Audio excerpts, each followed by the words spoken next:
So the point of writing this book is to see what it is that you look at when you look at an ultrasound image. Okay?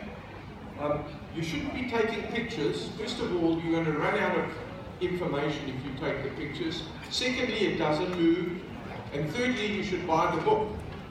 It's only $8 from MD One World, as Dr. Cook showed us, and we can buy it all. So this is where we put the ultrasound transducers on the chest wall. Right? We put them parasternally in the long and the short axis. We put them on the cardiac apex in the 2-chamber and 4-chamber planes. We put them subcostally in the subxiphoid area in the abdomen through the liver in what I call the 4-chamber and 2-chamber, or the long and short axis images, and we can put it in the neck. We can also do this from the esophageal area as well. So let's first of all start off with the parasternal views. Okay, so we're going to have a look at the heart along this line from lateral to medial and from top to bottom. So we can come all the way up from the great vessels down into the heart. So here's the long axis view. And here I have had a heart sliced as we look at it. Here is the fan, this thing with the little transducer on it, done in this plane, okay? And this is what it passes through. Here is a cartoon of the heart, which will show the position of the transducer and the plane of the examination. This is the standard plane. And in the bottom is this text, and when you bind it, you can stop this like this and you can read it. Eh? So the next thing that happens is the fan disappears, and now you can see the labels, which shows the pulmonary trunk, the right ventricular outflow tract, the aorta, the left atrium, the left ventricle, and the pulmonary left ventricular posterior wall, and the pulmonary veins at the back of the heart here. And here is the echocardiogram. And the echocardiogram will have the labels on showing the pulmonary vein and the descending aorta at the back of the heart here. And of course you can stop this anywhere you like and look at it backwards and forwards on your system. I'll just show you that once. And then it disappears. And the next thing that happens is it magnets for your phone or for your computer, so you can make the comparison between these two structures exactly for yourself.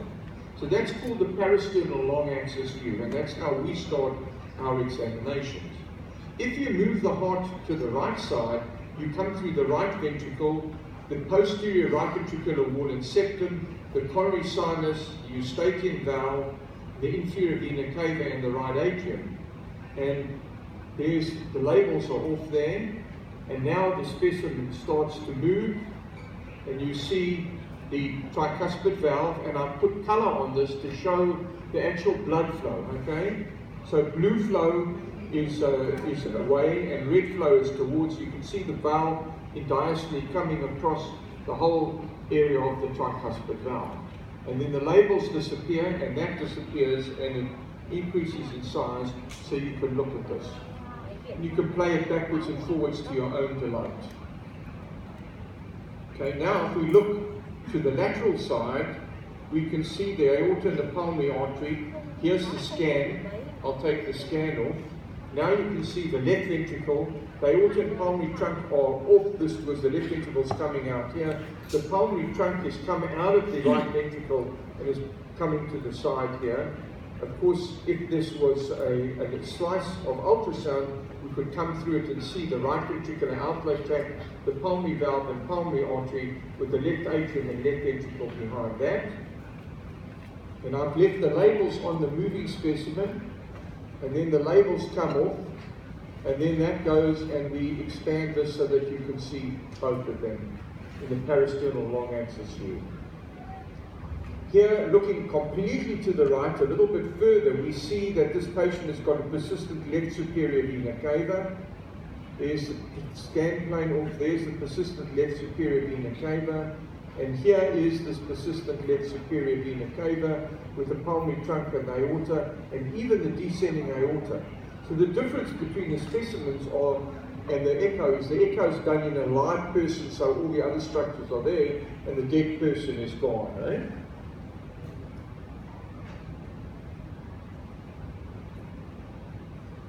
Okay, so that's the long axis. Now we turn the heart into the short axis, and we're looking from below upwards.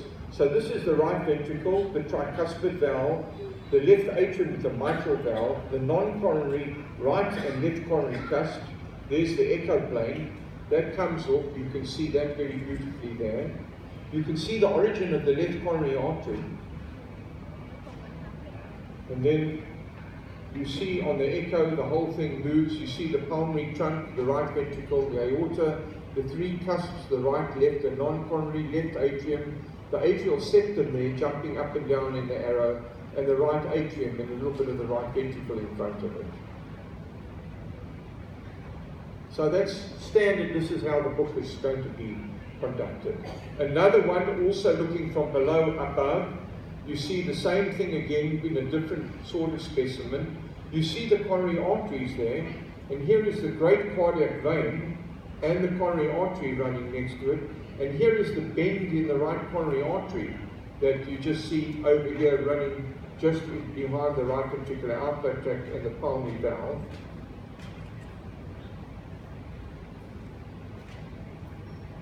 And you can actually see a little bit of this left atrial appendage here coming out into the picture here.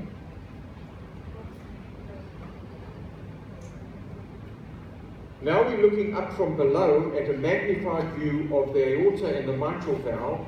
That's the same scan plane. And you can see the right, left, and non-coronary leaflets, and you see the continuity between the mitral valve and the left and non-coronary cusps over here. That is a typical feature of the left ventricle. And there are the same structures labeled there once again.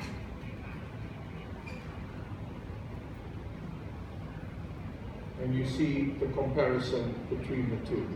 So that's the high parasternal short axis. Now we're looking at this part from above.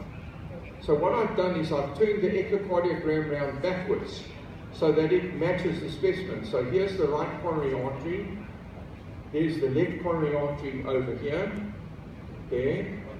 And here's the aorta with the left atrium and the right atrium. Here's the left atrium looking on the mitral valve because that's three-dimensional. And here's the right atrium. And now we take the scan plane off. And now we look at this over here. And now you get the perfect comparison. You can see the color flow superimposed showing the normal flow into the coronary artery and diastole. But we don't look at it this way, we look at it the other way. So here we are looking at it the standard conventional way that we look at the heart. And I'll just take the labels off there and expand the two. So the one is the mirror image of the other example. Here's down a little lower in the left ventricle. You see instead of being up here, we come down to the middle here. And we can see here the left ventricular outflow tract, the anterior and posterior mitral valve leaflet, and the right ventricle. There's the main coronary artery, and there's the posterior descending here. And there you see the papillary muscles, and you see beautiful groups of papillary muscles with the mitral valve subtended between it.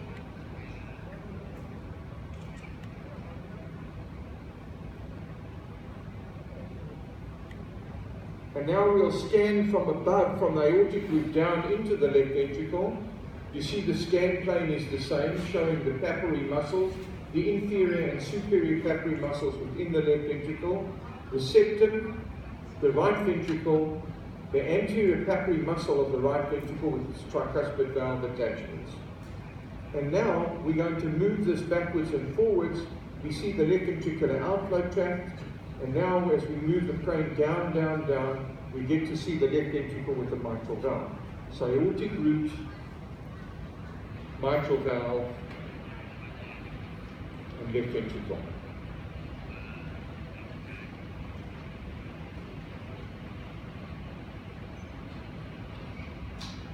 Now we're looking from the apical plane, and from the apical plane, which is here, The best way to do this is, if you're doing anybody other than a neonate, is to put the patient on the left side so that the apex forms down. And then when you feel the apex beat, you know you're on the apex. And that we can do by looking at the so-called 4-chamber plane. And if we turn the probe in this way, we get the 2-chamber plane, and we can look at the heart in various positions. So we can scan from below above or from above downwards. So there's the back part of the heart showing the coronary sinus entering the right atrium with a scan. There's the inferior vena cava. There's the right atrium. There's the coronary sinus, Eustachian valve, or the valve of the inferior vena cava. The right atrium, the descending aorta behind that, the left ventricle with the ventricular septum. There's the posterior right coronary artery, the posterior right coronary artery, right there. And I'll take the labels off and mag this up for you so that you can see that. Here's a standard 4-chamber view plane. Here's the scan plane, and now you see left atrium, left ventricle, RA, right atrium,